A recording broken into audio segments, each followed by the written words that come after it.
Alors bonjour à tous, le Cercle d'Artagnan est heureux d'ouvrir cette année de conférence 2019 avec Rémi Soulier qui vient nous présenter son ouvrage Racination. En 2009, Nicolas Sarkozy avait lancé un débat sur l'identité nationale. Certains avaient avoué que si l'on commençait à se poser la question de l'identité, c'est qu'elle était déjà en partie perdue ou oubliée. La dynamique libérale a depuis 2 siècles arraché les êtres et leurs attaches communautaires et traditionnelles. Les structures fondatrices d'identification comme la famille, la patrie, le travail ont été battues en brèche dans des pensées qui sarclent les destinées humaines. L'homme, privé de ses repères essentiels au lien social, au nom d'un individualisme abstrait et d'un matérialisme nihiliste, est livré à lui-même, isolé avec ses faiblesses face au piège d'une société marchande dont la dynamique est l'affranchissement de toutes les barrières physiques ou morales. Une dynamique qui cherche à substituer aux grandes aspirations humaines des pulsions narcissiques par une habile inversion des valeurs.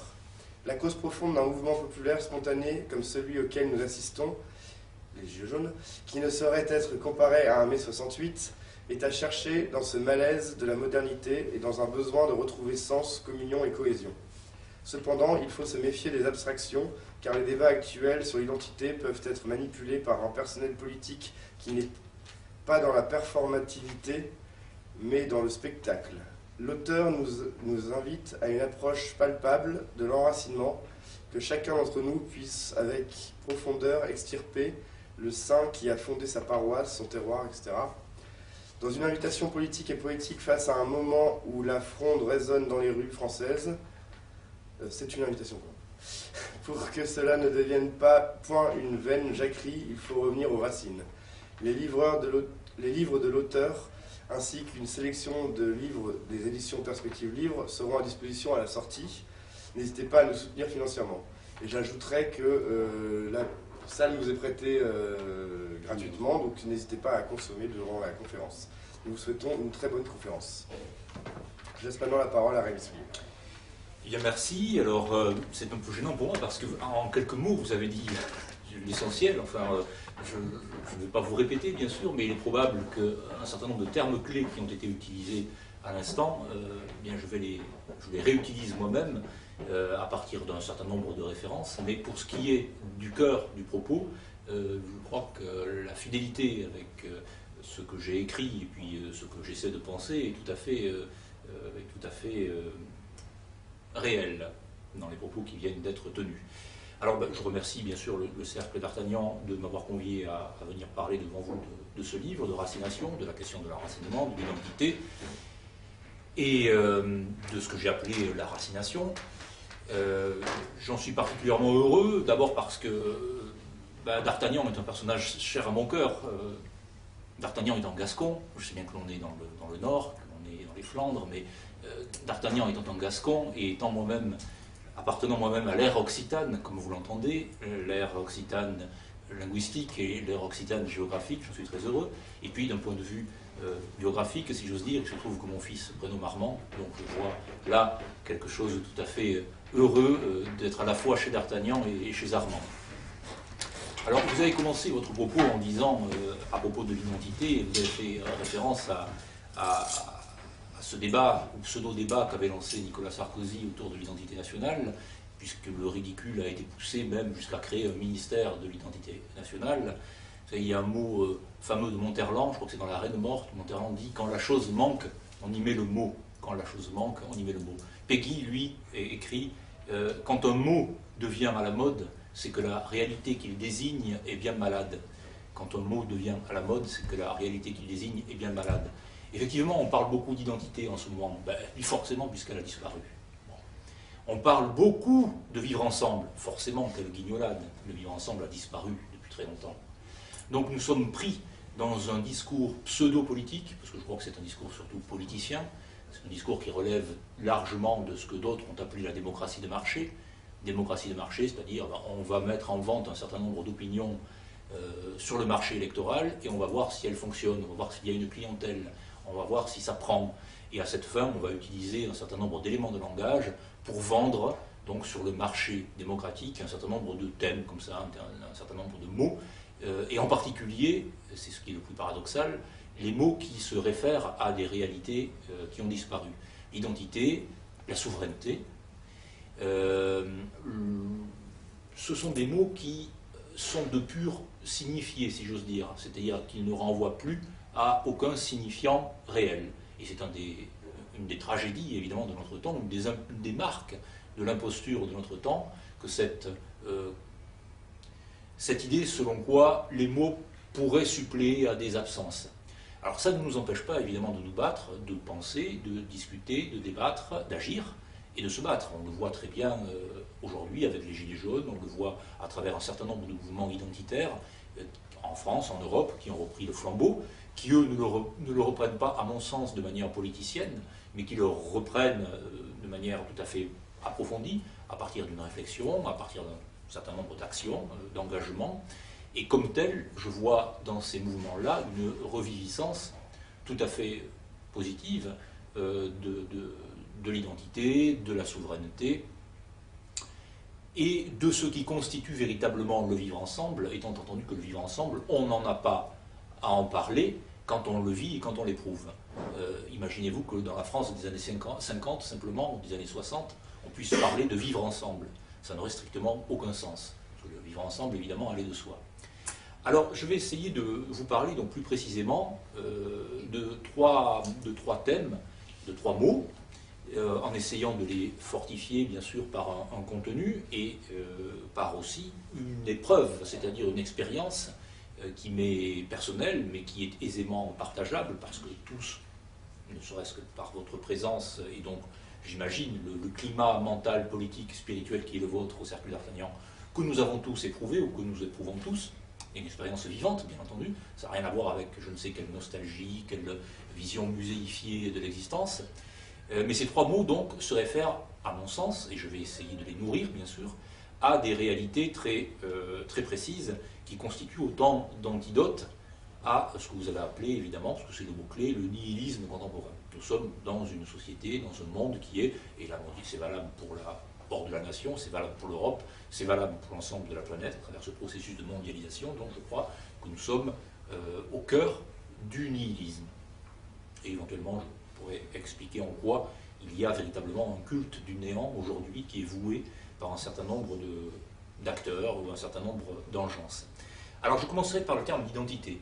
Le terme d'identité, je l'ai employé, comme vous l'avez employé, dans ce préambule, en quelque sorte, de manière tout à fait positive, bien sûr. Et il faut le faire, ne serait-ce que d'un point de vue politique, pas d'un point de vue politicien, mais d'un point de vue politique.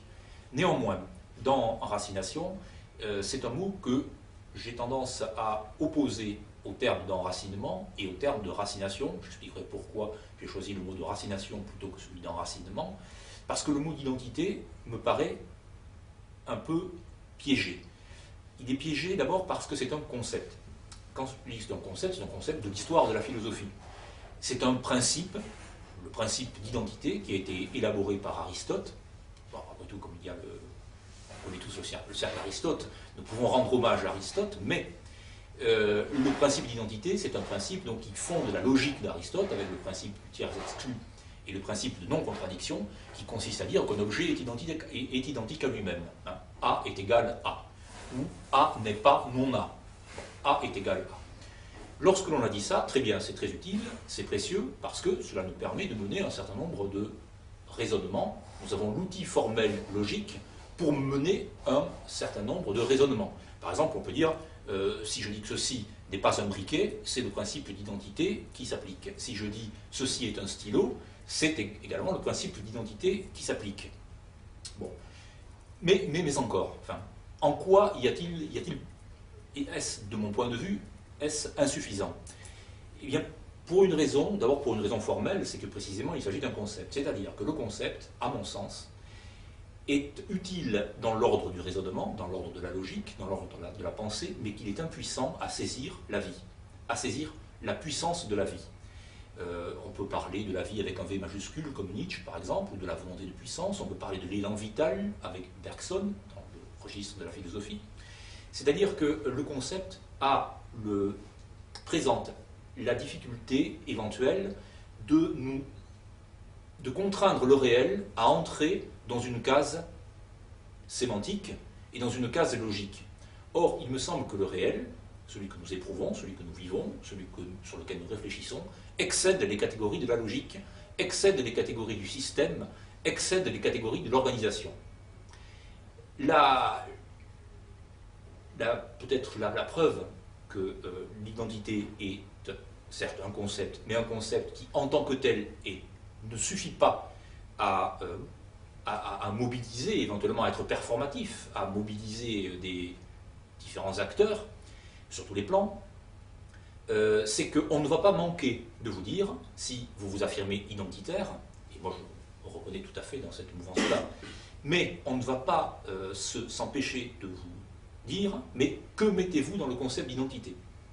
Et là, les ennuis commencent, si j'ose dire. C'est-à-dire que si il y a une parabole de Nietzsche qui va vous faire tout à fait, je crois, qui est très éclairante et qui permet de comprendre le propos. Nietzsche met en scène un conteur homérique, et Socrate.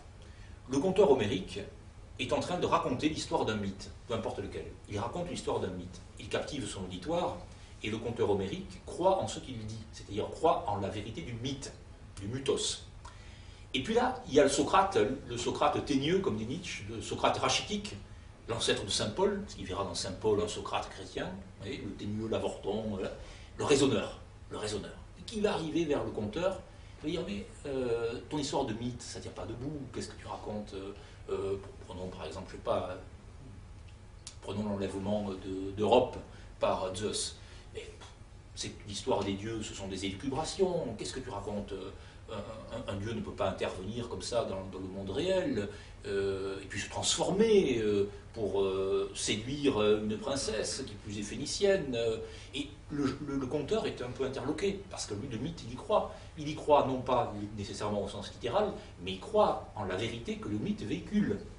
Et le conteur qui est dans la puissance de son énonciation, dans la puissance du mythe, dans la puissance de la poésie, et donc dans la puissance de la pensée, commence à douter.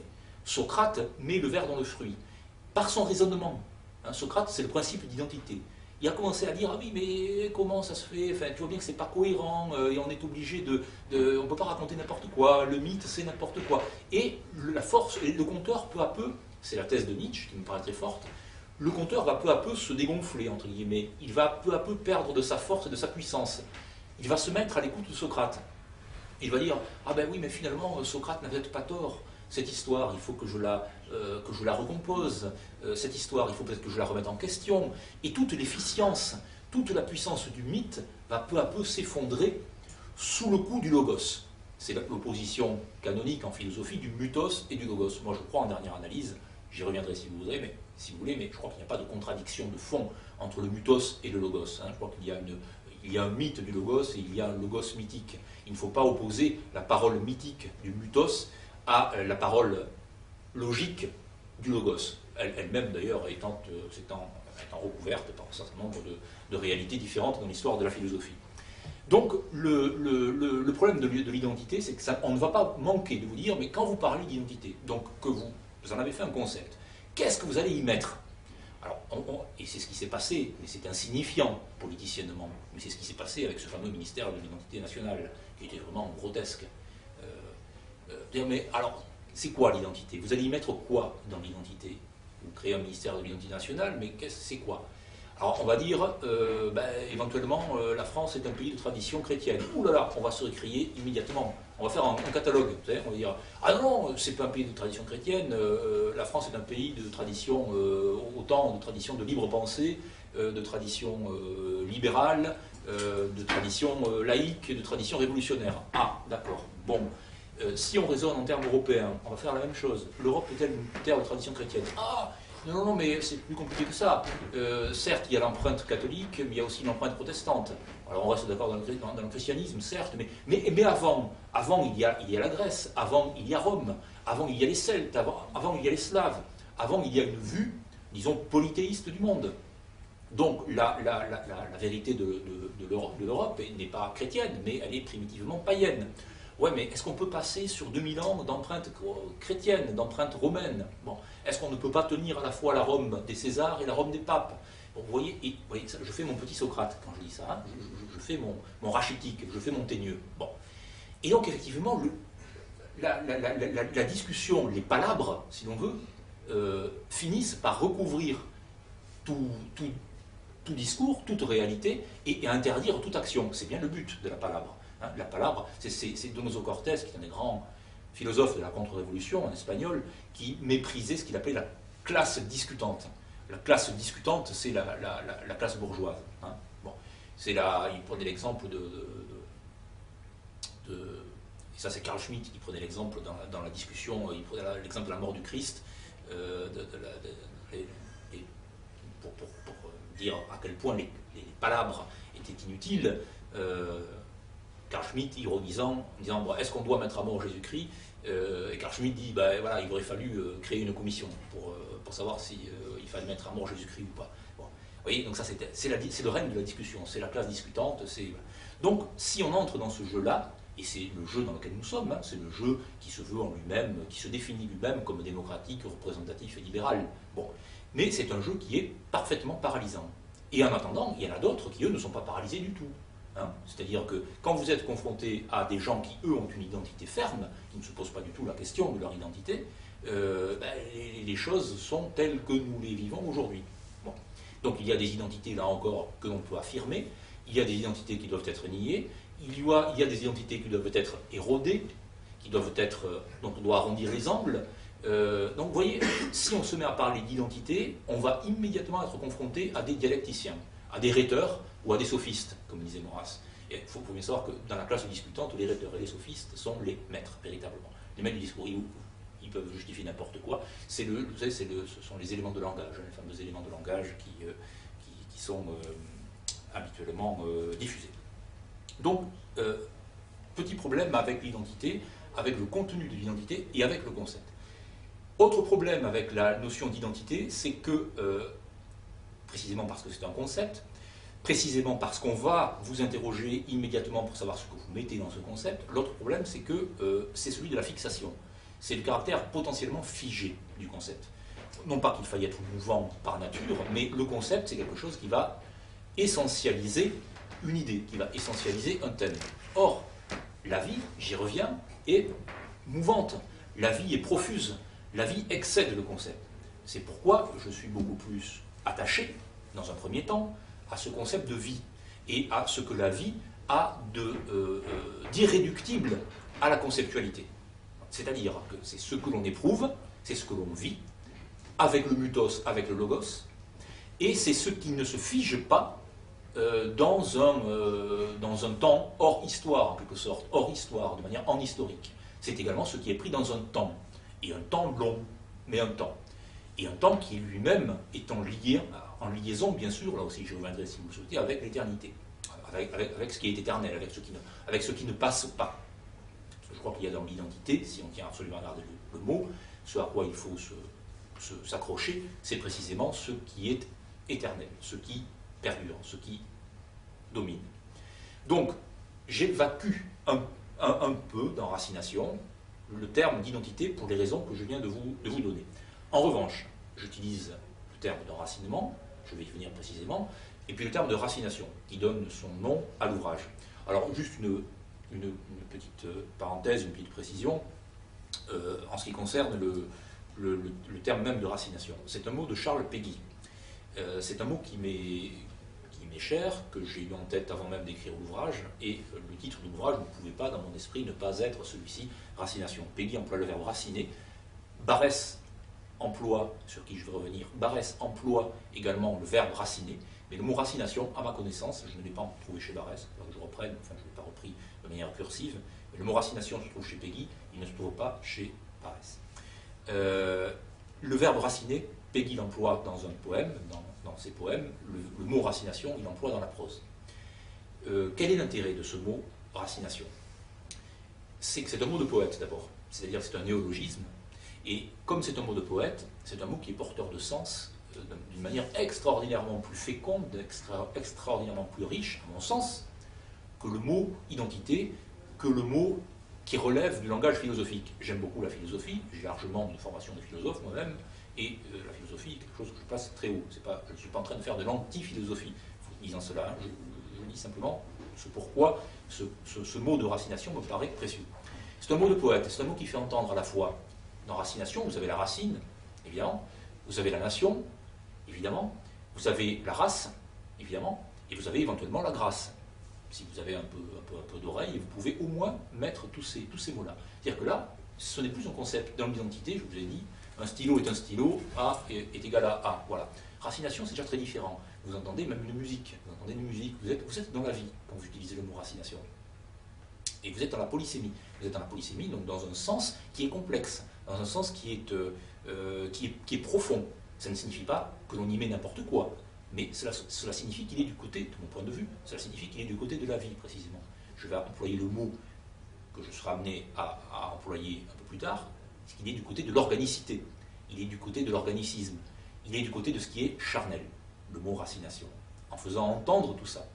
Et puis il y a également une autre raison qui m'a amené à utiliser ce mot de racination, donc c'est un mot de poète, c'est vrai, c'est que c'est un mot qui outrepasse, précisément parce que c'est un néologisme, qui outrepasse tout ce que l'on a pu dire par ailleurs. Simone Veil a écrit un grand livre qui s'appelle L'Enracinement, je vais y venir, mais ce n'est pas, là encore, ce n'est pas tout à fait la même chose. Disons que c'est un mot qui rend possible une extension, non pas infinie, non pas indéfinie, mais une extension qui peut entrer en adéquation avec ce que nous vivons, sans qu'elle soit limitée intellectuellement, ni spirituellement. Le fait que ce soit un mot de poète, donc, aussi, c'est une façon pour moi de dire que la racination s'enracine aussi dans les textes, s'enracine aussi dans les œuvres, s'enracine aussi dans les pensées. Je crois que le point un peu, le point de bascule, enfin le point qui me paraît le plus important dans racination, c'est l'étymologie du mot pagus. Pagus, en latin, vous savez, pagus, c'est le pays. C'est ce qui a donné par extension paysan. C'est ce qui a donné par extension aussi paysage. C'est ce qui a donné païen, évidemment. Mais pagus, c'est également le mot qui a donné page. La page au sens de la page, hein, pas de page, mais la page. C'est-à-dire qu'au départ, pagus, c'est aussi un pieu, ça vient de prangere, on a la racine latine de prangere, le pieu. Alors le pieu, c'est à la fois ce qui va délimiter un territoire, évidemment, c'est ce qui est fiché en terre, c'est ce qui est solide, c'est une borne, c'est une limite. Ça délimite un espace. Et par extension, dans l'histoire de la langue, de la nôtre, hein, parce que après, le latin c'est aussi notre langue, par extension, cet espace-là a fini par désigner un espace cultivé. Et donc, un espace comme peut l'être une page. La page est elle-même un espace. Il y a même des liens avec la culture de la vigne, les feuilles de la vigne, enfin je passe un certain nombre de détails. Autrement dit, si l'on se situe du côté du pagus, du côté du pieu, du côté de la borne, du côté de la limite, du côté du paysage, du côté du paysan, du côté du païen, on se situe également du côté du texte, donc du côté de la page, donc du côté de l'œuvre, donc du côté de la pensée. Je veux dire par là qu'il n'y a pas de contradiction, au contraire, il n'y a aucune contradiction entre l'enracinement terrestre, l'enracinement charnel et l'enracinement spirituel, l'enracinement intellectuel, l'enracinement poétique. L'enracination, ce que j'essaie de faire, c'est un livre très personnel, mais pas uniquement personnel, mais qui est très personnel aussi, c'est précisément témoigner de cette double enracinement, cette double racination qui au fond n'en est qu'une dans la page et dans le paysage et dans le pagus. Alors je reviens au deuxième terme, au terme donc d'enracinement. Là, c'est un terme évidemment qui est plus familier. On sort de la philosophie, pas complètement, parce qu'on n'en sort véritablement jamais, il y a toujours des lectures philosophiques possibles, évidemment, mais lorsque l'on s'intéresse à l'enracinement, dans l'histoire de la pensée, dans l'histoire de la littérature, on est confronté forcément à un certain nombre d'œuvres et de pensées avec lesquelles j'ai essayé moi-même de réfléchir. Il y a au moins 3 noms qui se dégagent. C'est le nom de Charles Péguy, c'est le nom de Maurice Barrès, et c'est le nom de Simone Veil, la philosophe évidemment. Charles Péguy. Péguy est un homme qui qui est lui-même évidemment un homme enraciné, c'est un homme de l'Orléanais, c'est un homme du faubourg Bourgogne, d'Orléans, c'est un homme de la Loire. L'enracinement chez lui, ou la racination, puisqu'il emploie le mot, ou ce qui relève, ou le verbe donc raciner, il le conçoit d'une manière très singulière, elle-même évidemment éminemment poétique. Il a conçu, si on voulait résumer ce qu'est l'enracinement selon Péguy, on pourrait dire qu'il est la croisée des chemins, donc quelque chose d'assez paradoxal, entre ce qu'il appelle le temporel et l'éternel, et le charnel et le spirituel. Ce sont 4 pôles qui s'imbriquent, 2 oppositions, spirituel, charnel, temporel, éternel, qui pour lui n'en sont pas, et une communion, en quelque sorte, entre tous ces termes, entre eux. C'est-à-dire que pour Péguy, le temporel est éternel, l'éternel est temporel, le spirituel est charnel, le charnel est spirituel. Autrement dit, l'enracinement, vécu de manière authentique, pourrait-on dire, par parenthèse juste, on a 4 termes, hein, donc temporel, éternel, spirituel, charnel. Dans la pensée de Heidegger, je pense terminer par Heidegger, il y a le thème du quadripartie, ce qu'Heidegger appelle le quadripartie, les 4. La terre, le ciel, les mortels et les dieux. 4. Symboliquement, ça me paraît très intéressant. Donc, pour Péguy, si l'enracinement vécu, parce que Péguy est, je l'ai dit, un écrivain, un poète, c'est un soldat. Il est mort, vous le savez, en 14, premier mois de la guerre de 14. C'est donc à la fois un intellectuel, pourrait-on dire, entre guillemets, et un homme d'action. L'enracinement, lui, il l'a vécu. Et il l'a vécu et il l'a pensé donc à travers ces 4 termes-là. Il donne une série d'images pour faire comprendre ce qu'est l'enracinement selon lui. Et comme vous le savez, Péguy a un itinéraire spirituel et politique un peu particulier qui commence par une forme de socialisme, c'est l'époque de la Cité harmonieuse, de Marcel, socialisme assez mystique et assez idéaliste. Hein. Une des formules qu'il utilise, c'est par exemple dans la Cité harmonieuse, c'est la volition des âmes. C'est vous dire, par exemple, s'il est loin de toute la pensée matérialiste marxiste de son temps, hein, la volition des âmes, dans un livre qui se veut socialiste, c'est quand même assez fort. Donc il a cet itinéraire-là, il part d'une certaine forme de socialisme, il lit Edgar Quinet, il lit Michelet, tout ça, les ouvriers du faubourg Bourgogne, d'Orléans, lui donnent à lire, et puis il évolue progressivement vers une certaine forme de catholicisme et de nationalisme. Je dis ça pour faire court, ce sont des gros mots qui sont un peu brutaux, mais qui n'en désignent pas moins une réalité. Donc Péguy a cet itinéraire-là. Il n'aura eu qu'une phase dans sa vie véritablement où il s'est dit athée, c'est au moment de l'adolescence. Donc ce panneau en 4, ou ce tableau en 4 panneaux, Péguy le comprend dans une perspective chrétienne, dans une perspective singulièrement catholique.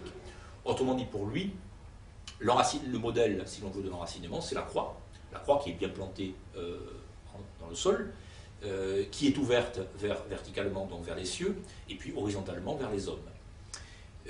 La croix, c'est, dans son esprit, le paradoxe en lui-même, c'est-à-dire cette idée que le paradoxe, c'est ce qui s'oppose à la logique aristotélicienne dont je vous ai parlé. Le principe de l'identité n'admet absolument pas le paradoxe. Péguy s'en fiche. Hein. Péguy est du côté de la vie. Je le répète, il n'est pas du côté de la mort. Péguy, quelqu'un qui ne cesse de rejeter les forces comme Maurras d'ailleurs, dans un autre registre, mais les forces de mort et les forces de pétrification. C'est d'ailleurs une opposition cardinale aussi dans la pensée de Péguy, j'y pense à l'instant, l'opposition entre le mécanique et l'organique. Je vous ai parlé tout à l'heure de l'organique, hein, de l'organicité, pour comprendre que racination, l'enracinement sont du côté de l'organicité, de l'organicisme, et non pas du logique, et non pas du conceptuel. Péguy oppose sans cesse l'ordre mort au fatras vivant. Eh bien, l'enracinement, la racination sont du côté du fatras vivant, si l'on veut. Ça ne signifie pas pour autant le désordre, hein, il n'oppose pas ordre désordre, mais le fatras vivant. Et le concept peut être possiblement au moins du côté de la mort. Et donc, l'opposition que mène Péguy, donc, entre autres, c'est entre donc, le mécanique et l'organique. L'organique, c'est du côté de la vie, le mécanique, c'est du côté de la mort. Pourquoi ? Parce que c'est du côté de la machine. C'est du côté de ce que Bernanos appellera un peu plus tard la France contre les robots. C'est du côté de la mécanisation. C'est du côté de la on pourrait presque dire, de la muséification. C'est quelque chose qui est extrêmement mortifère. Donc c'est ça l'opposition de l'organique et du mécanique, et Péguy le retrouve dans sa dénonciation du droit, d'ailleurs, le droit étant du côté, lui, du mécanique, et donc de l'ordre mort. C'est-à-dire que, si je file la comparaison depuis le début de l'exposé, il est du côté d'Aristote, il est du côté de Socrate, il est du côté des Thénieux et des Rachitiques, si vous voulez, ou il est du côté de Saint Paul. C'est-à-dire qu'il est du côté de, on prend un code, un article, et on raisonne, et mécaniquement, on va appliquer un certain nombre de concepts, de préceptes. Donc l'enracinement pour Péguy, c'est ça, c'est ce quaternaire, en quelque sorte, qui trouve à s'incarner, c'est le cas de le dire, dans la croix. Il utilise aussi une autre image, il utilise l'image du saint de la paroisse. Il dit, parmi les communautés, je vais y venir en parlant de Simone Veil, il y a Péguy est très attaché à la paroisse, à l'idée de paroisse. Précisément parce que la paroisse, pour lui, c'est à la fois une délimitation administrative, et donc morte possiblement, mais c'est donc territoriale, mais la vivante, et une délimitation spirituelle. Donc, pour comprendre ce qu'est selon lui l'enracinement, il va utiliser l'image du cimetière. On va s'acheminer progressivement vers Barès. C'est-à-dire, le cimetière, c'est un lieu où reposent les morts, près de la paroisse, donc dans la paroisse, mais près de l'église. Et Péguy utilise cette belle image, il me dit, mais si on creuse dans le cimetière, de plus en plus, on a les morts évidemment les plus récents, puis on descend, on a les pères de nos pères, les pères de nos pères, les pères de nos pères, parce qu'évidemment, il y a un caractère sédentaire dans toute la pensée de Péguy. Péguy est un grand sédentaire, qui a très peu voyagé. Il a fait le pèlerinage de Chartres, enfin, il est resté, il a fait Orléans, Paris, le Faubourg-Bourgogne, Gomez-le-Châtel, enfin, quelques villes de banlieue, Bourg-la-Reine, quelques villes de banlieue parisienne, mais c'est tout. Hein. Et puis la Brie. La géographie de Péguy, c'est la Beauce et la Brie. Son existence, c'est la Beauce et la Brie. Et prise entre les deux, entre ces deux grandes provinces françaises. Donc Péguy nous dit que, enfin, donc il creuse le cimetière et il débouche sur le saint fondateur de la paroisse. Donc ça signifie tout simplement que, pour lui, en dernière analyse, l'enracinement débouche, l'enracinement donc est charnel, on l'a vu, hein, il y a des morts qui ont vécu, qui se décomposent, mais qui sont toujours vivants, enfin dans les corps, c'est la chair, on reste dans le domaine de la chair. Mais si on creuse le cimetière, on arrive à terme vers le saint fondateur de la paroisse, c'est-à-dire qu'on arrive vers l'esprit. On arrive vers l'esprit, vers la spiritualité. Et pour lui, donc, en l'occurrence, une spiritualité qui s'incarne dans le catholicisme romain, tout en restant d'ailleurs sur le porche de l'Église. Il ne va pas accéder au sacrement, il ne va pas aller au-delà. Mais voilà quelle est la façon dont Péguy a pensé l'enracinement. Ce qu'il faut retenir, c'est ça, c'est-à-dire cette collusion, en quelque sorte, du charnel, du spirituel, du temporel et de l'éternel, avec donc un certain nombre d'images. Autre élément dans le parcours de l'enracinement, c'est bien sûr Maurice Barrès, qui connaissait Péguy. Barrès s'est beaucoup démené pour Péguy. Péguy tirait le diable par la queue, il avait sa librairie des Cahiers de la Quinzaine, place de la Sorbonne, beaucoup de mal à vivre, et Barrès s'est entremis pour qu'il puisse obtenir un prix qu'il n'a pas pu obtenir finalement, le prix de l'Académie française, qui l'aurait considérablement aidé, y compris à manger d'ailleurs. Enfin, la situation de Péguy était très, très douloureuse, mais bon, les deux hommes se connaissaient. Barrès avait beaucoup d'admiration pour Péguy, et Péguy a écrit aussi de belles choses sur Barrès. Les relations, je crois, ont été moins complexes entre Péguy et Barrès qu'elles ont été complexes entre Péguy et Maurras. Donc, Maurice Barrès. Barrès, si on s'interroge sur la question de l'enracinement, on va avoir immédiatement en tête au moins deux textes. D'abord un thème et un texte, La Terre et les Morts, c'est le titre d'une conférence qu'il a prononcée devant la Ligue de la patrie française, et Les Déracinés.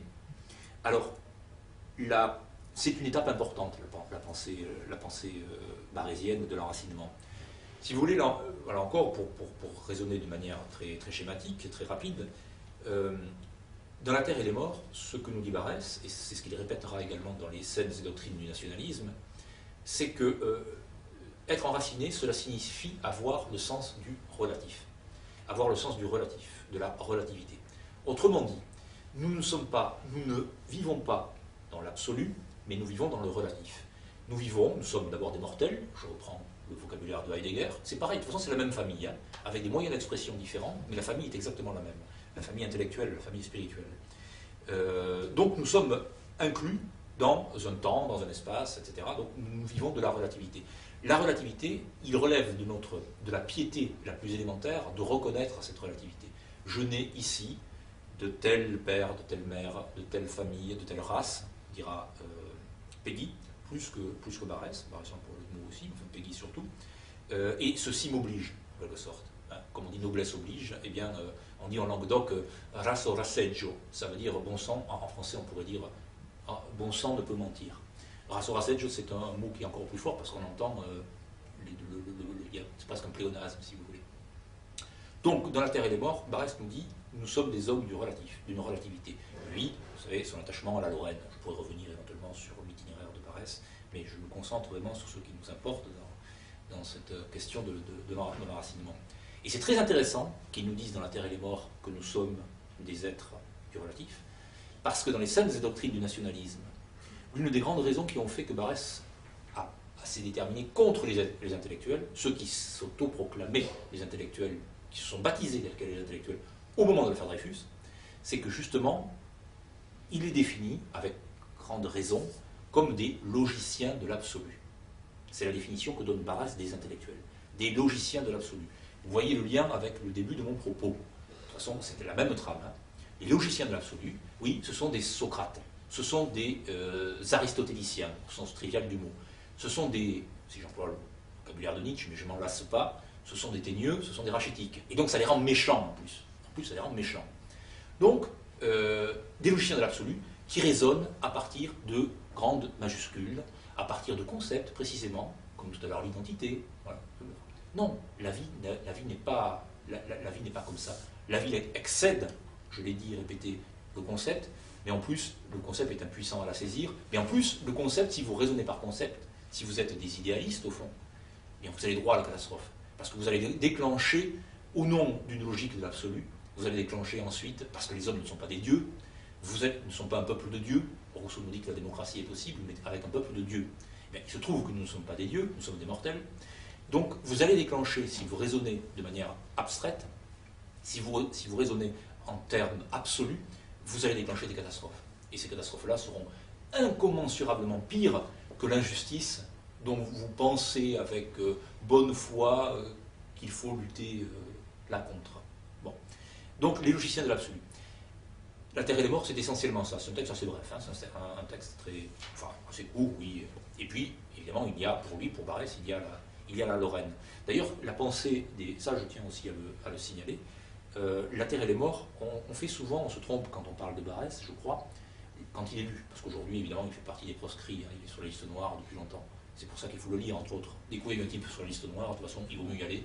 On sait qu'il y a de fortes chances pour penser qu'il est de qualité, compte tenu du clergé contemporain. On dit que la Terre et les Morts, c'est un terme mortifère, un terme morbide, enfin un peu, presque pathologique. Enfin, quand on Barès attiré par Venise, la cité décrépite, pas du tout. La mort chez Barès n'est pas du tout gardons à l'idée que Barès est l'homme de l'énergie nationale. Le cycle, je vais y venir au déraciné, mais le cycle romanesque central de Barès, c'est le roman de l'énergie nationale. La mort lui donne de l'énergie à Barès.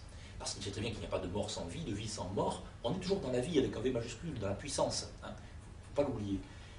Donc la mort n'est pas du tout morbide. Elle est un acte de piété. Cet acte de piété, de reconnaissance de la mort, Barès l'éprouve devant la tombe de son père d'abord, puis devant la tombe de sa mère ensuite. 3 ans. Pour Barès, qui était un enfant assez chétif, il avait une sœur, mais enfin, c'était un enfant très sensible, je vais y revenir. La perte de ses parents a été très douloureuse, à 3 ans d'intervalle. Et donc, il se rend en Lorraine sur leur tombe, sur le cimetière, au cimetière, donc il leur rend hommage, acte de piété filiale, acte romain, si l'on veut. Mais il n'y a rien de morbide. L'image que j'emploierai, et que je vais employer d'ailleurs dans un texte à venir, pour comprendre Barès, c'est au contraire l'image d'Anthée, vous savez, qui va retrouver des forces au contact de la terre-mère. Hein, on revient au mythos. par opposition au logos. Provisoirement, parce que je vous ai dit qu'à mon sens, mythos et logos ne s'excluent pas et ne s'opposent pas. Je crois qu'il y a une grande vitalité de la terre et des morts chez Barrès. Il n'y a rien de morbide, rien. C'est faux quand on fait passer Barrès pour quelqu'un de morbide.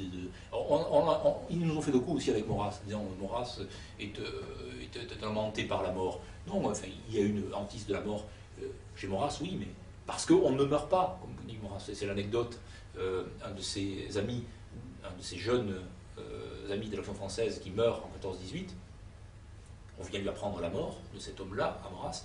Maurras se détourne et de son interlocuteur qui lui apprend la triste nouvelle, et il essuie presque une larme, et il se braque en disant « on ne meurt pas, on ne meurt pas ». Donc tout ça est vraiment... enfin, il y a des contresens qui sont faits, qui sont délibérés ou pas, mais qui sont quand même très, très nuisibles à l'énoncé d'un certain nombre de pensées. Donc la Terre et les morts chez Barrès, c'est l'équivalent de l'énergie nationale. Si vous dites la Terre et les morts chez Barrès, vous dites l'énergie nationale. C'est exactement la même chose.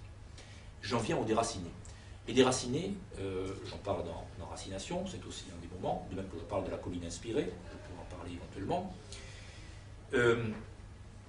Les déracinés, vous savez, donc ce sont 7 jeunes Lorrains qui sont au départ enracinés à Nancy, en Lorraine, et puis qui subissent un enseignement délétère, pour le coup, morbide, pour le coup, d'un jeune professeur de philosophie qui s'appelle Burdeau, enfin qui s'appelle Bouteiller, pareil, ça s'appelle Bouteiller dans le roman, c'est un passage autobiographique, et le professeur de philosophie à qui il a été confronté à Nancy, donc s'appelait M. Burdeau.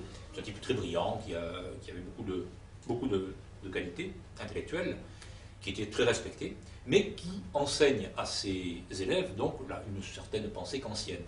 La pensée kantienne, là encore de manière très grossière, c'est une pensée abstraite et c'est une pensée de l'universalisme. En gros, il faut raisonner en termes d'homme, avec un grand H, et non pas en termes d'être, d'homme, de prochain, de voisin. Non. Il faut raisonner en termes d'abstraction, il faut agir, dit-il, de telle manière que mon action puisse valoir pour tous, en tout temps, en tout lieu, pour n'importe quel homme. C'est déjà la pensée du droit de l'homme, si vous voulez, est une pensée kantienne, déjà. Enfin, en tout cas, déjà, la déclaration des droits de l'homme est avant, enfin, la pensée actuelle des droits de l'homme est tout à fait innervée par le kantisme. Et la critique que fait Barrès du kantisme, c'est que précisément, l'homme avec un grand H, comme l'a dit Joseph de Maistre, n'existe pas. Il y a des hommes de nationalité. Joseph de Maistre dira « J'ai croisé des Espagnols, des Français, des Italiens, je n'ai jamais croisé d'homme avec un grand H ». Comme Socrate qui se balade avec sa lanterne en plein jour et qui dit « Je cherche un homme, je cherche un homme ». Bon, c'est pareil, on n'en rencontre jamais. On rencontre que des êtres, non seulement on rencontre des êtres de chair, de sang, des êtres concrets, ça ne signifie pas qu'il n'y a pas d'humanité, que l'humanité n'existe pas, qu'il n'y a pas un genre humain, une espèce humaine, si l'on veut, bien sûr que si. Mais dans l'ordre politique, il n'existe que des hommes particuliers, il n'existe que des relativités. Il n'existe pas, il n'y a pas d'absolu, en quelque sorte. L'absolu, c'est du domaine du divin. Et quand les hommes se mêlent, se mettent à raisonner en termes divins, en termes théologiques, on déchaîne un certain nombre de titans ou un certain nombre de spectres. Donc les déracinés, c'est essentiellement ce processus qui est à l'œuvre chez des jeunes gens qui vont peu à peu perdre leur particularité lorraine.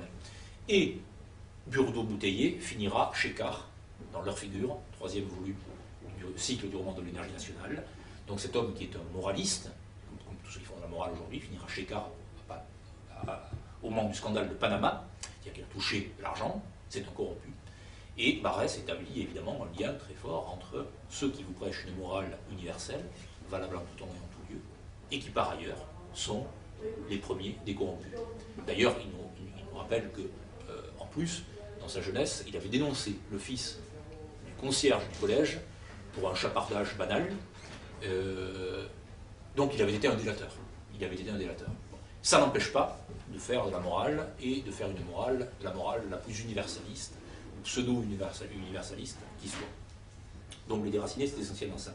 Et puis, il y a la métaphore fameuse dans les déracinés du platane de M. Taine, où un des, je crois que c'est Saint-Flin et Romer-Spracher, rendent visite à M. Taine, à Hippolyte Taine, qui a beaucoup compté parmi les maîtres, parmi les intercesseurs de Barrès. Il se rend dans un square près des Invalides à Paris, et Taine qui est l'homme de la race, du milieu et du moment. Hein. Lui, Taine, se situe du côté de cet déterminisme-là. Et Barrès définit dans les scènes des doctrines du nationalisme, le nationalisme comme l'acceptation d'un déterminisme. J'aurais pu vous le citer tout à l'heure quand je parlais des logiciens de l'absolu. Le nationalisme et l'acceptation d'un déterminisme, c'est une opposition radicale au logicien de l'absolu. D'un déterminisme, ce que je vous disais, nous naissons à tel endroit, dans tel lieu, dans telle famille, telle race, tel peuple, telle province, tel pays, etc. etc. Nationalisme, acceptation d'un déterminisme, c'est exactement cela.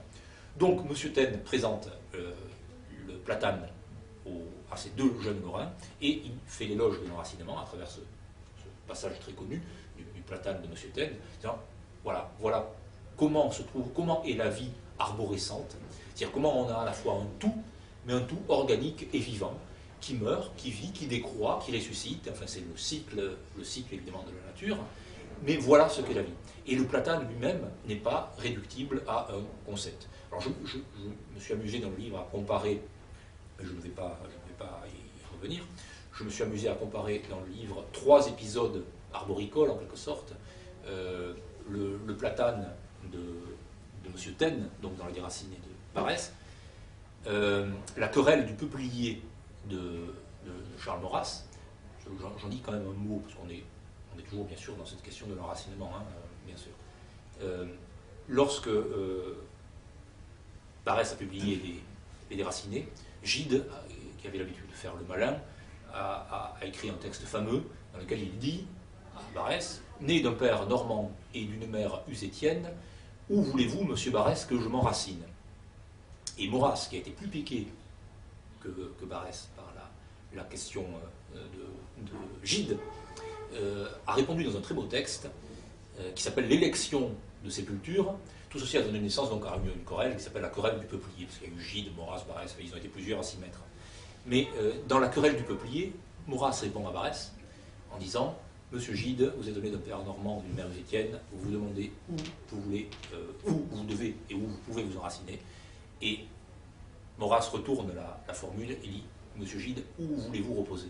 Où voulez-vous dormir de votre sommeil éternel ?» Voilà. L'élection de sépulture, c'est ça.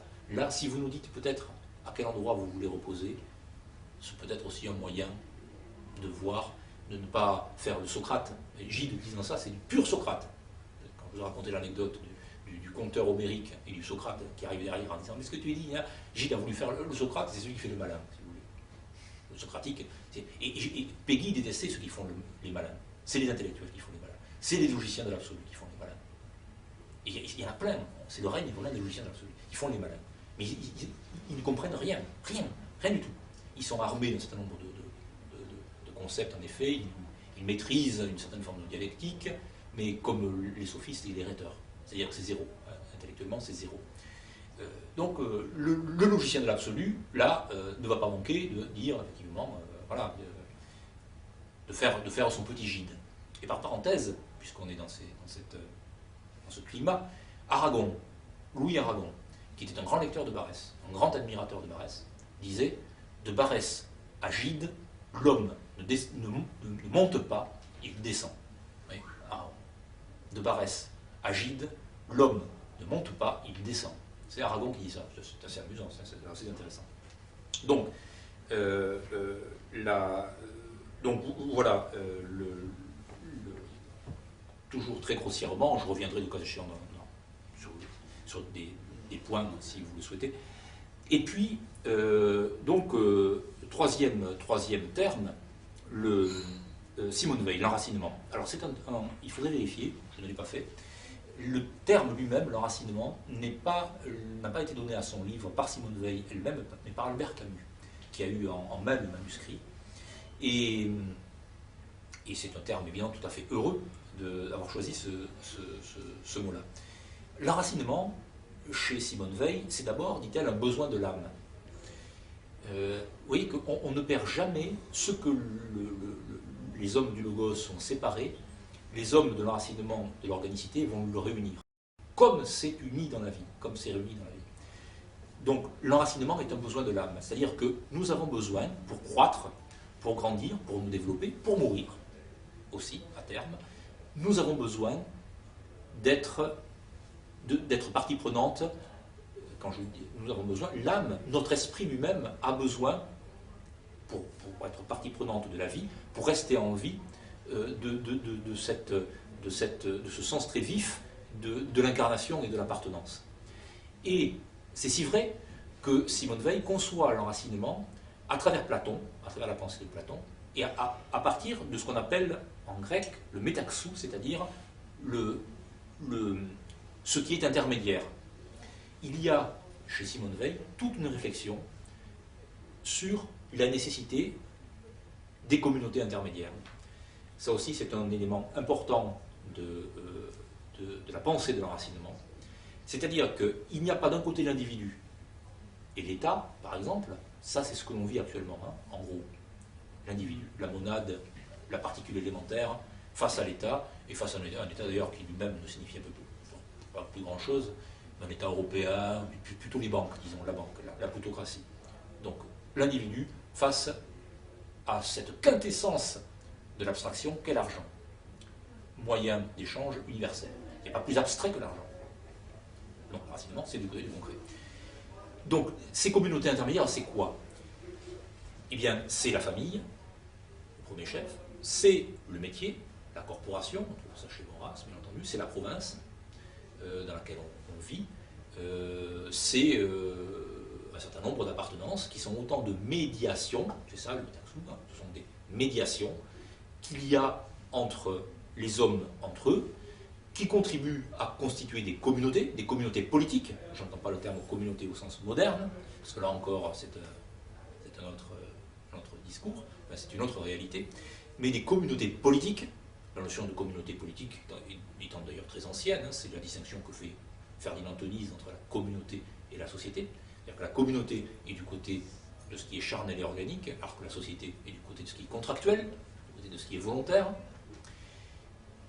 On pourrait à la limite tracer une délimitation et mettre un certain nombre de mots-clés, d'un côté, communauté, société, charnel, etc., et mécanique, organique, et on aurait une ligne, cette limitation serait une ligne de démarcation très forte entre ce que sont vraiment les pensées de l'enracinement, dans leur complexité, et ce que sont les pensées de la mort. Parce que moi je pose véritablement, c'est l'enracinement ou la mort, hein, si je devais résumer le propos. Donc la pensée de Simone Weil, c'est une pensée des médiations, des intermédiations. On la retrouve, c'est d'ailleurs très classique dans la pensée politique, on la retrouve chez un Charles Maurras qui nous dit je suis de Martigues, je suis de Provence, je suis de France, je suis romain, je suis humain. Vous voyez, ça n'est pas du tout, il n'est pas à se réclamer de l'homme avec un grand H, il y a à se réclamer d'abord de Martigues, la commune, de Martigues, du village, puis de la province, puis de la nation, la romanité. Pour Maurras, c'est une notion assez complexe aussi. Enfin, la romanité, ce n'est pas que la catholicité. C'est la catholicité au moment où Maurras écrit, mais antérieurement, c'est la romanité impériale. C'est la romanité romaine, si j'ose dire. Donc c'est ça, c'est cette conception de l'existence qui implique un certain nombre de médiations, un certain nombre de paliers, qui sont autant de manifestations d'une incarnation. Et ce que fait le nihilisme contemporain, évidemment, c'est un certain nombre, il opère un certain nombre de dépouillements, au contraire, et ça se voit de manière, ça crève les yeux, les exemples sont très abondants, mais nous sommes dans un processus de dépossession de soi.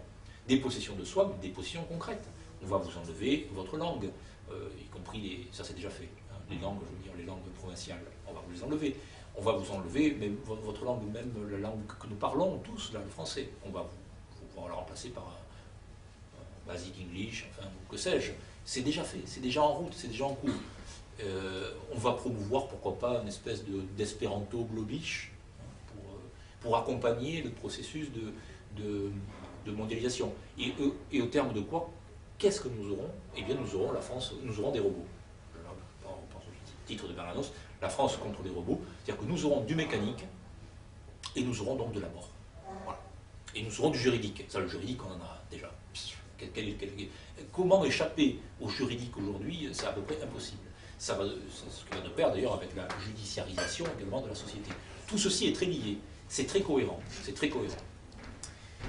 Donc, la pensée de Simone Veil, donc, c'est cette pensée de la médiation. Je voulais vous dire également, ça je ne l'ai pas fait, lorsque je parlais de l'universalisme qui s'oppose à l'enracinement, en tout cas de l'idéologie universaliste, il est évident que la France, l'histoire de France, à travers la Révolution française, a une responsabilité particulière dans la diffusion de cette idéologie, parce que c'est très précisément l'universalisme républicain. L'universalisme républicain est un universalisme abstrait, c'est-à-dire c'est un universalisme qui fait fi des médiations, des appartenances et des enracinements. Il n'a en tête précisément que l'homme. Alors, en sous-main, si vous voulez, il est censé avoir le souci du citoyen. C'est-à-dire, il est censé distinguer l'homme et le citoyen. C'est le droit de l'homme, la déclaration des droits de l'homme et du citoyen. Dans la pratique, on sait très bien que la notion de citoyenneté ne signifie plus rien. Plus rien. Plus rien. On le voit tous les jours. Bon, prenons l'exemple de l'inflation du nombre de clandestins. On sait très bien que la notion de citoyenneté, y compris en gardant les présupposés de la République elle-même, n'a strictement aucune valeur. Aucune valeur. L'idée que serait attaché à la citoyenneté un certain nombre de droits, non. Ce qui a des droits, uniquement, c'est l'homme. C'est le droit de l'homme. C'est l'homme avec un grand H, qui, je le répète, n'existe pas. Parce que le clandestin, évidemment, ce n'est pas un homme avec un grand H. C'est quelqu'un qui a une histoire, c'est quelqu'un qui a une langue, c'est quelqu'un qui a une religion, c'est quelqu'un qui a une culture, c'est quelqu'un qui a des atavismes, c'est quelqu'un qui a des réflexes, c'est quelqu'un qui a des préjugés, c'est quelqu'un qui, comme nous, qui a des superstitions, sauf que ce ne sont pas les mêmes. Mais, donc, ce ne sont pas de purs esprits qui sont là. Le péché, si j'ose dire, le mot entre guillemets, pas au sens religieux, au sens banal, le péché de l'universalisme républicain, c'est de penser que les hommes sont des anges, c'est-à-dire de purs esprits. De purs esprits. À partir du moment où vous pensez que les hommes sont de purs, il ne l'avouera pas comme ça. Enfin, la pensée universaliste républicaine ne dit pas qu'elle envisage les hommes comme de purs esprits. Mais dans les faits, c'est ça. Les hommes sont de purs esprits. Ce sont des anges. C'est la définition théologique des anges, les purs esprits. Eh bien non, nous sommes des êtres incarnés, nous sommes des mortels, ce que je vous disais au début de l'exposé. Et donc, nous avons affaire à l'enracinement, nous avons affaire à la filiation. Nous avons donc affaire également à la dette à l'endroit de ceux qui nous ont précédés, alors qu'aujourd'hui, évidemment, la bascule est autre. Nous ne sommes plus endettés, enfin, on est endetté d'un point de vue économico-financier, mais moralement, psychiquement même, on n'est plus endetté, on est des débiteurs. On considère que, enfin, on est des créanciers, pardon, on est des créanciers. On considère que c'est nous qui sommes en droit de réclamer, qui sommes en droit, tout simplement, restons-en là. Les droits, nous les avons. J'ai droit. Moi, j'ai droit. Et ceci va de pair, évidemment, avec un individualisme généralisé. Donc, j'ai droit, donc mon désir, peut-être, quel qu'il soit, doit être législativement reconnu, politiquement reconnu, parce que j'y ai droit. Voilà. C'est l'individu qui est évidemment le maître étalon, et non pas la communauté politique, et non pas la communauté du peuple, qui est le maître étalon de la société moderne. Donc tout ça vient de très très loin. Mais c'est lié, c'est exactement la même... C'est la généalogie du processus de déracinement. Alors, on approche quand même du terme.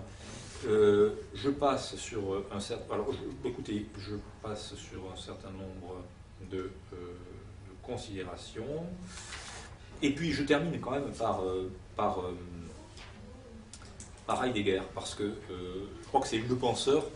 Il y a plusieurs penseurs. Bon, j'ai évoqué là essentiellement des écrivains, donc des littéraires, même si c'est un peu moins vrai pour Simone Veil. Mais je crois que... Alors, Heidegger, vous le connaissez, je crois que là, ça ne souffre pas de débat, c'est le plus grand métaphysicien du XXe siècle. Je crois que c'est le philosophe, je ne suis pas le seul, loin s'en faut, mais c'est admis, si vous voulez, y compris par l'université, donc même académiquement, en règle générale, on considère, avec raison, je crois, qu'Heidegger est le plus grand penseur du XXe siècle. Je vous ai parlé tout à l'heure du quadripartie.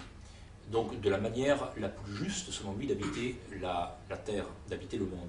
Ce quadripartie, c'est donc un carré dans lequel s'insèrent les dieux, c'est-à-dire le divin ou le sacré, les mortels, c'est nous, la Terre, c'est l'enracinement, et le ciel, parce que, évidemment, nous sommes aussi des êtres célestes, si je veux dire. Enfin, on vit sous un ciel, C'est Uranus et Gaïa. Hein. On vit sous son ciel. On lève la tête, on voit le ciel. Nous sommes aussi sous le ciel. Donc c'est ce penseur du quadripartite et ce jeu de l'existence authentiquement vécu qui nous permet d'habiter correctement, d'habiter justement la Terre, d'habiter le monde, d'habiter notre monde et d'habiter notre Terre, notre province, notre pays, notre ville, notre village. Voilà.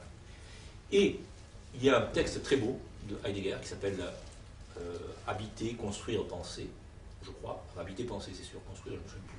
Peu importe, vous verrez, c'est facilement vérifiable. Et Heidegger se livre à il aimait beaucoup l'étymologie. Là aussi, on pourra en parler longuement, parce que si on veut parler de l'enracinement, on doit parler de la racine des mots, de l'étymon. Hein, l'étymologie, c'est ça, c'est la racine. Quand je vous disais que le pabous, c'est à la fois le pays et la page, c'est exactement la même chose. On parle de la même chose. Donc, quand on parle d'étymologie, c'est pas un hasard si Heidegger s'est intéressé de si près aux mots allemands. D'ailleurs, lui, quand il lisait des mots allemands, il entendait toujours le grec. Parce que les Allemands ont tendance toujours à entendre le grec derrière l'allemand. Et ça, les raisons ne manquent pas d'ailleurs, hein. C'est pas un délire. Hein. Il y a une proximité de l'Allemagne et de la Grèce, historiquement, mais aussi intellectuellement. Donc Heidegger sonde les mots. Il va à l'étymologie, il va au bout du sens des mots pour en cueillir, encore la métaphore végétale, pour en cueillir une vérité. Et il s'intéresse au mot allemand, bauen, au verbe allemand bauen. Bauen, c'est construire, bâtir. Et il fait une recherche et il s'aperçoit que, je vous passe le détail, que je n'ai pas en tête d'ailleurs, mais comment on passe du verbe bauen au verbe sein, le verbe être, mais à la première personne, en allemand, ich bin, je suis. Et Heidegger montre que ich bin, je suis, ou ich baue, je construis, j'habite, ont exactement la même origine. Autrement dit, et c'est la leçon qu'en tire Heidegger, c'est une très belle leçon, je crois, c'est une leçon qui résume l'esprit que j'ai essayé de donner à ce livre. Il n'y a jamais autant de puissance d'être, il n'y a jamais autant de puissance vitale, Barès dirait autant d'énergie nationale, il n'y a jamais autant d'organicité vivante, donc d'être, que dans l'habitation. Mais l'habitation juste.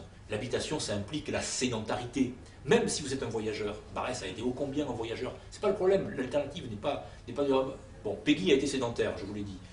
Barès, lui, a été un voyageur. Mais c'est pas le problème, vous pouvez voyager en étant enraciné. C'est pas le problème. Vous pouvez être enraciné, vous êtes enraciné, même si vous êtes voyageur, dès lors que vous savez habiter le monde. Et vous savez habiter le monde à partir de l'horizon qui est le vôtre. De votre horizon physique, de votre horizon spirituel, de votre horizon mental, que vous pouvez élargir, que vous pouvez creuser, que vous pouvez approfondir. Mais c'est à cette condition-là que vous habiterez véritablement le monde. Et plus vous habiterez, et plus nous habiterons le monde, plus nous serons véritablement. Et bien, je crois que la conjonction de l'être et de la maison, de ce qui se bâtit, c'est la leçon de ce qui se construit et de ce qui habite. C'est la leçon, je crois, la plus radicale, c'est le cas de le dire encore, de l'enracinement. Et on pourrait filer la métaphore encore de ce discours de l'habitation, de l'habitat. Le mot grec oikos, c'est la maison en grec. C'est ce qui a donné le mot économie. Oikos nomos, l'économie, c'est la loi de la maison. Il n'y a pas à chercher loin, l'économie, c'est la loi de la maison. L'écologie, oikos logos, c'est l'étude du milieu dans lequel on vit, l'étude de la maison. Bon, eh bien, je crois que ce que j'essaie de faire dans Racination, mais ce qu'on fait, enfin, la lignée en tout cas dans laquelle, à la mesure qui est la mienne évidemment, dans laquelle je me situe, c'est celle-ci, c'est la lignée de la maison, c'est la lignée de l'habitation, et c'est donc la lignée de l'être. Je crois qu'au terme de cette intervention donc de 1 heure, si j'ai bien respecté le temps imparti, il ne faut pas lasser non plus trop, bien sûr, je crois que si je devais résumer mon propos, je dirais que être enraciné, c'est habiter la maison de l'être, tout simplement. Voilà. Donc je vous remercie pour votre attention.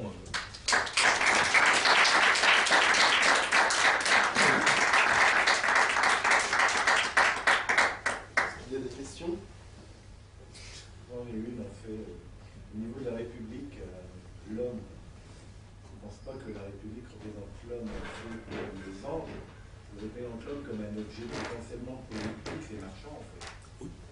Ben, vous avez tout à fait raison. Oui, également, oui. C'est pas contradictoire. On peut prendre le biais, effectivement, de la définition de l'homme comme un pur esprit. Alors, elle le fait philosophiquement, métaphysiquement, ça je crois que c'est vrai. Mais concrètement, c'est le raisonnement marxien qui est bon. Hein, c'est le raisonnement qui consiste effectivement. Les philosophes marxistes parlent du mot de réification. Lukács, le jeune Lukács, a été un grand penseur de la réification. Ça vient du latin res rerum, c'est la chose. Le processus qui est en cours, effectivement, c'est un processus de réification. C'est un processus d'aliénation.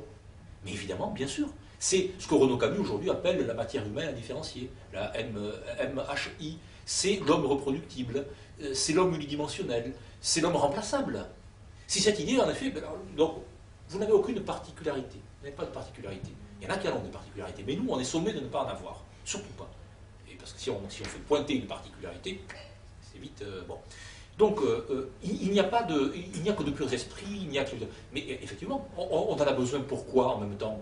Pour qu'ils soient interchangeables, pour en faire parler des robots, c'est ça. Le robot, c'est un être réifié, c'est une chose. Donc vous avez tout à fait raison. Simplement, en effet, c'est pas contradictoire, mais c'est aussi un des éléments. Si on opte pour une lecture plus matérialiste, au sens noble du mot, hein, au sens marxiste du mot, on peut dire très bien, en effet, qu'il y a un processus de réification et d'aliénation et de chosification qui est en cours. Tout ça a des fins d'uniformisation planétaire. Hein. Et voire de gouvernement mondial, enfin, que sais-je. Il y en a qui en rêvent. Hein. Mais ils ont tort. Ils commettent des erreurs anthropologiques considérables. Ou alors, si un jour ils réussissent, ça voudrait dire qu'il n'y a plus d'humanité, véritablement, pour le moment. Il n'y a plus que des robots. Il n'y a plus qu'un univers de robots. Et la robotisation fonctionne, hein, sur un certain nombre de réflexes, vous savez, vous mangez la télé, clac, il y en a, certains, vous avez l'impression qu'ils vous sortent de 20 heures, hein, et y compris dans tous les milieux, il y a de grandes ordres hein, qui sont en place, donc il faut se situer, oui, je crois, du côté de la vie, et pas du côté des objets, du côté des sujets. Faisons en sorte d'être de véritables sujets, des sujets pensants et agissants. Dans votre propos, dans votre ouvrage, c'était un propos, il faut l'entendre d'un point de vue de globalité politique ou d'un point de vue, on va dire, de perspective individuelle? Alors, il y a un peu les deux, si vous voulez. C'est un livre très subjectif. Quand je dis qu'il est subjectif, c'est-à-dire qu'il est écrit très largement à la première personne, pas uniquement, mais très largement à la première personne. Donc je m'interroge sur la racination et sur l'exemple qui a été le mien, qui m'a été donné, et celui que j'ai vécu. Donc il y a des allusions, et plus que des allusions, des chapitres qui sont consacrés à ma province, le Rouergue, qui sont consacrés à la littérature doc, parce que j'ai mêlé, toujours pareil, littérature, philosophie, pensée et politique. Et donc il y a un versant très personnel, mais il y a une réflexion qui, de manière plus générale, à mon sens, est utilisable d'un point de vue politique. C'est-à-dire du point de vue de la cité, du point de vue de l'habitation dans la cité. Ou après tout, quand je parlais de maison d'Oikos, la cité est une maison, c'est une des modalités de la maison. Donc réfléchissant à ma maison c'est la maison Rouergate, hein, c'est le Rouergue, c'est comme la Lorraine, le Marais, les Flandres pour vous peut-être, je ne sais pas, ou ailleurs. Je parlais avec Sébastien tout à l'heure qui me parlait de son village, de Provins, dans la Brie. Donc nous avons chacun des maisons, et puis des maisons aussi qui sont communes. Hein. La France, l'Europe par exemple, bon, c'est une maison, et ce sont des maisons. Mais donc j'ai essayé de faire les deux si vous voulez, mais ce n'est pas politique au sens partisan. Voilà, c'est-à-dire que il n'y a pas d'orientation partisane. Voilà. Je l'ai dit au tout début, en vilipendant un peu la notion d'identité comme étant un mot mis sur le marché politique, de l'offre politique, et qui est plus ou moins valorisé par tel ou tel parti, etc. Là, je ne me situe pas sur ce plan-là. Je n'en nie pas l'utilité, la raison d'être, éventuellement, mais je la relativise beaucoup. Du coup, moi, j'ai juste une remarque, une question. Par rapport à la remarque, c'est que du coup, par rapport à Heidegger, on peut aussi rapprocher, dissocier le grand penseur de la technique, avec le raisonnement du monde, tout ça, donc on rapproche aussi Bernanos, la France, etc. Exactement. Et après, c'est une question, du coup, c'est que là, au niveau du triptyque d'auteurs que vous avez sélectionné, Peggy, Barès et Veil, du coup, on a l'impression que c'est quand même un peu, c'est pas, je vais pas dire c'est pas le romantisme, c'est un peu le sentimentalisme quand même, enfin, notamment Barès, bon, c'est La Terre est mort, le Peggy aussi. Du coup, la question c'est quelle utilisation politique faire de votre ouvrage, enfin, parce que finalement tout ce qui est sentimentaliste, ça pousse pas forcément à l'action. Donc du coup, comment utiliser, j'ai pas encore lu votre ouvrage, hein, qui semble très intéressant, mais du coup, comment utiliser, quelle utilisation politique faire de votre ouvrage? Ben, je crois que c'est effectivement, alors je vous répondrai en deux temps. Le premier temps, votre réflexion est très juste hein, sur la question, vous avez employé le mot de sentiment. Vous avez raison, c'est très caractéristique chez Barès, et c'est assumé comme tel chez Barès. L'intelligence, cette petite chose à la surface de nous-mêmes, dit-il. Quand il dit l'intelligence, c'est ce que j'appelais tout à l'heure le logos, ou la rationalité socratique, ou la rationalité des Lumières, a fortiori, qui est encore plus bête, qui est encore plus réduite. La rationalité des Lumières, vous savez, c'est 2 plus 2 égale 4, ça sert pour le commerce. C'est même plus le logos socratique. C'est une réduction drastique et terrifiante du logos au pur calcul, à ce qu'Heidegger appelle la pensée calculante. Donc Barès est du côté du sentiment, c'est vrai, et plus encore du côté de l'instinct, ce qu'il appelle l'instinct, et plus encore du côté de ce qu'il appelle l'inconscient. Et là, c'est un lecteur des philosophes du Nord, c'est un lecteur des philosophes allemands, de l'idéalisme allemand. On minore en général la part philosophique de Barès. C'est un lecteur d'Hartmann, c'est un lecteur de Schopenhauer, c'est un lecteur de Fichte. Ça signifie que quand Barès parle de l'inconscient, de l'instinct ou du sentiment, il parle d'une certaine forme d'atavisme. Peggy dirait que c'est la race qui parle en lui, que c'est vraiment le lieu qui parle en lui, que c'est ses pairs qui parlent en lui, et que tout ceci n'est pas rationalisable. Donc ça, vous avez eu raison de définir les choses ainsi. La deuxième partie de ma réponse, l'utilisation politique. C'est difficile, mais ce que je crois, c'est difficile. C'est difficile en ce sens que une utilisation strictement partisane, programmatique, dirais-je, n'est pas possible. Ça, je crois que ce n'est pas possible. En revanche, et un certain nombre d'éléments ponctuels, indépendamment de la trame même du raisonnement ou de la perception, parce que le raisonnement global et la perception sont utilisables, je crois, mais des éléments ponctuels le sont.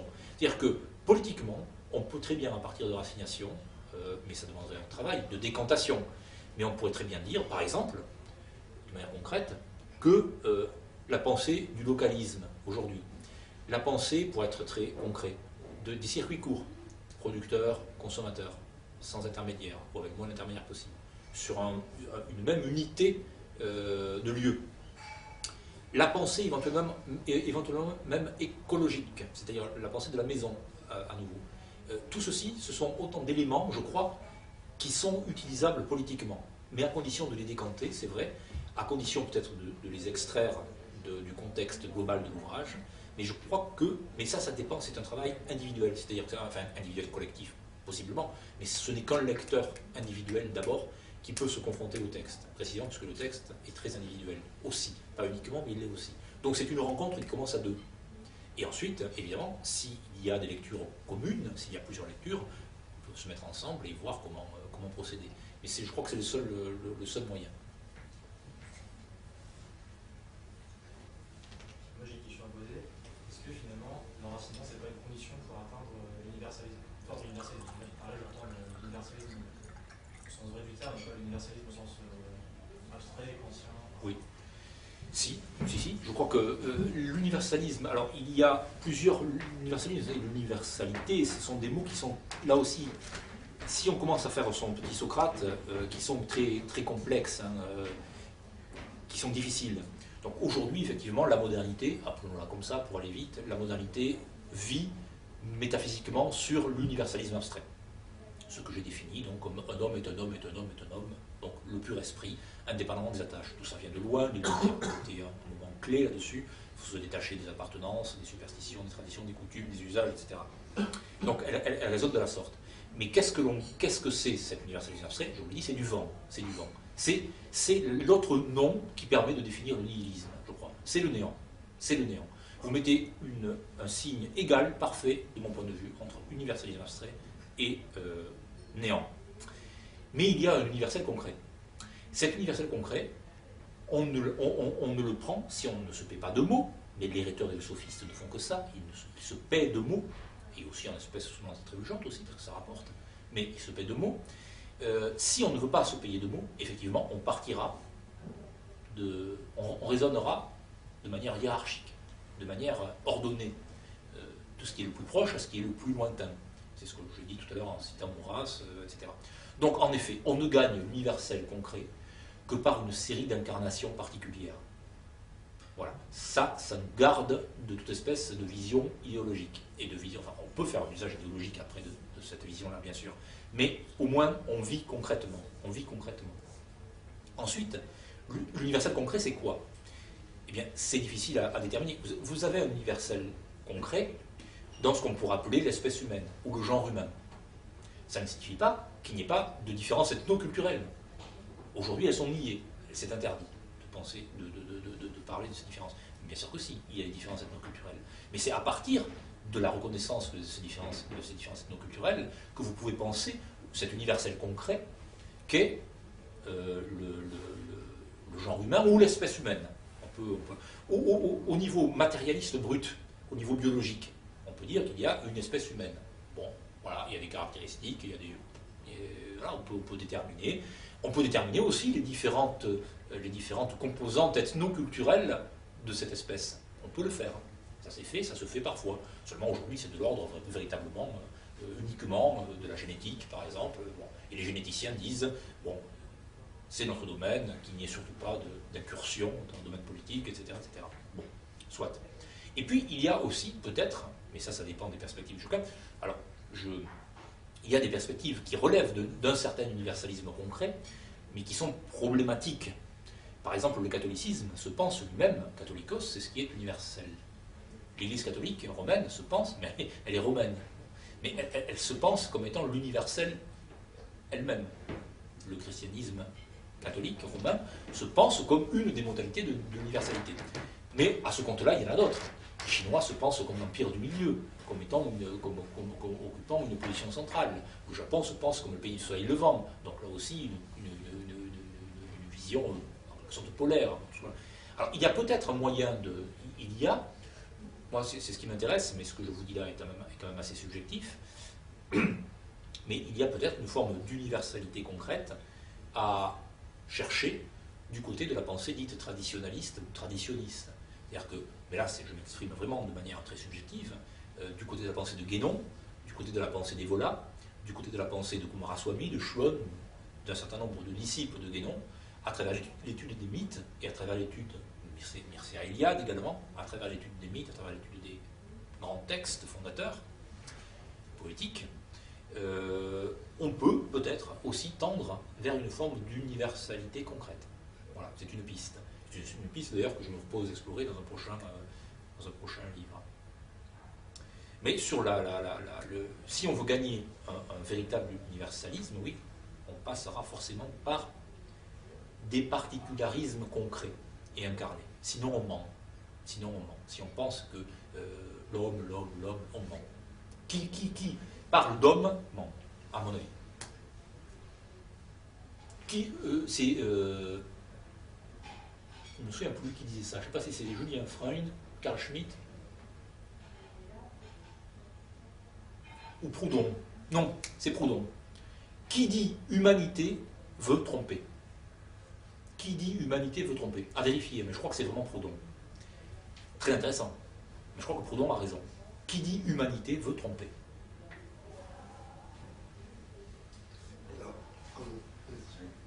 Excusez-moi, est-ce que vous pensez que recréer une nouvelle communauté ethnoculturelle homogène serait un nouvel enracinement intéressant?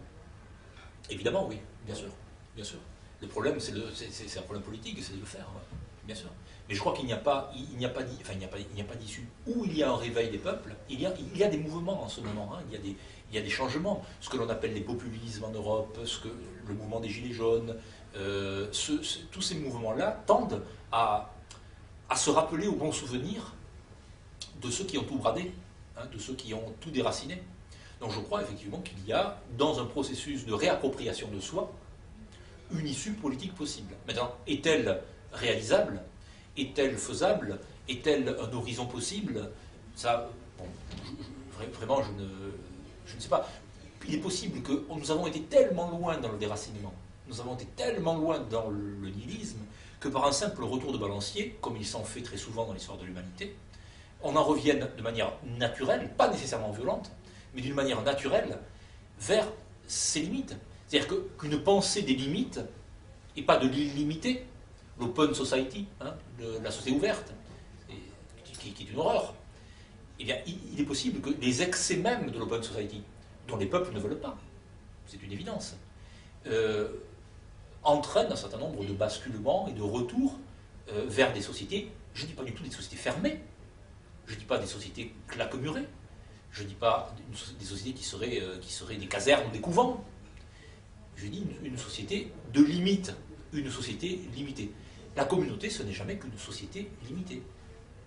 C'est ça la communauté politique, c'est une société limitée. Mais c'est comme ça que les hommes, me semble-t-il, vivent de la manière la plus authentique et la plus pacifiée possible. Il y a des conflits, évidemment. Le conflit étant l'homme, comme dit Julien Freund, et il y aura des conflits parce que la politique, c'est aussi désigner un ennemi. Il a tout à fait raison. Mais au moins, l'ennemi ne sera pas chez nous.